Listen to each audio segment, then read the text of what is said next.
पुणे में मीडिया से बातचीत करते हुए उप मुख्यमंत्री एकनाथ शिंदे ने कहा कि पुणे महानगर पालिका चुनाव में शिवसेना अकेले चुनाव लड़ रही है और उनका पूरा फोकस शहर के विकास पर है। आगे शिंदे ने कहा कि मुंबई में महायुति का ही महापौर बनेगा। पुणे में शिवसेना विरोधियों को काद्रज में पीछे छोड़कर जीत हासिल करेगी। उन्होंने कार्यकर्ताओं के उत्साह और जनता की भलाई के लिए विकास पर ध्यान देने की बात कही। साथ ही उद्धव ठाकरे के किए गए विकास कार्यों का भी जिक्र किया। आइए सुनते हैं उप मुख्यमंत्री शिंदे का विस्तृत बयान। मुंबईमध्ये शिवसेना भाजपा महायुती ताकदीने लढती आहे। विकासाच्या मुद्द्यावर आम्ही लढतो आहे आणि 2.5 वर्षामध्ये माझं मुख्यमंत्री पदातलं काम समोर आहे। देवेंद्रजींचं वर्षभरातलं काम समोर आहे। त्यामुळे मुंबईच्या विकासाच्या मुद्द्यावरच मतदान करणार आणि मुंबईचे एकाच शब्दात मी तुम्हाला सांगतो, मुंबईमध्ये महायुतीचा महापौर उद्धव ठाकरे असं म्हणतात। पुणे महापालिकेच्या निवडणुकीच्या संदर्भात आज कात्रज येथे जाहीर सभा झाली। तुम्ही पाहिलं की इथले कार्यकर्ते किती उत्साही आहेत आणि या ठिकाणी काही ठिकाणी युती झाली, काही ठिकाणी आम्ही स्वबळावर लढतोय।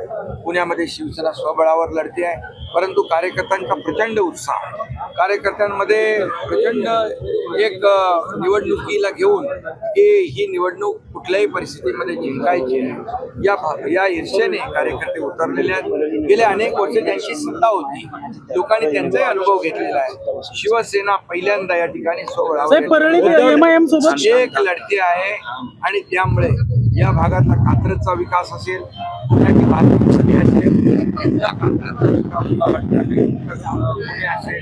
या ठिकाणी ज्या काही सोयीसुविधा पिण्याच्या पाण्याची